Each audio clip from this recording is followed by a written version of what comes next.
Nous, on va se rendre à Challans.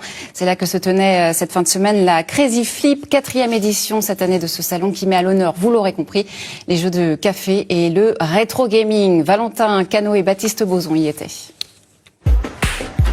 Lancer la bille, la voir rebondir et surtout ne pas la faire tomber, le flipper n'a presque aucun secret pour Christine. Le salon Crazy Flip marque un retour dans les années 70 et 80. Chaque année, on vient là et c'est le seul moment où on joue au flipper. Ça rappelle la jeunesse, notre jeunesse, où il y avait des flippers dans les cafés. Puis voilà, on passait notre temps à jouer.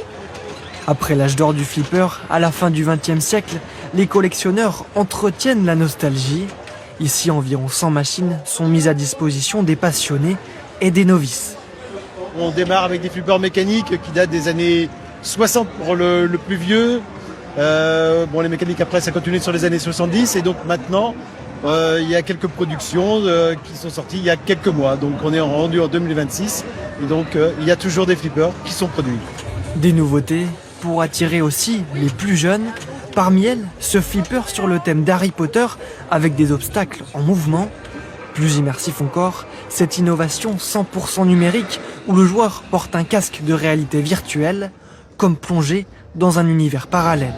Je vois le flipper en 3D avec beaucoup d'animation. Il y a un décor aussi, ça a l'air d'être Mars, avec beaucoup de détails. À côté des flippers, les jeux d'arcade ont aussi trouvé leur public, l'occasion pour les visiteurs de partager un moment en famille. Entre le père et le fils, il y a comme une petite rivalité. Qui gagne là? C'est lui. À l'expérience? Ouais, l'expérience, mais en même temps, c'est plus de ma génération que de la sienne. C'est pas les jeux, sur les jeux plus récents, c'est pas moi qui gagne. Ce week-end, le Crazy Flip a réuni environ 2000 joueurs, de toutes générations confondues.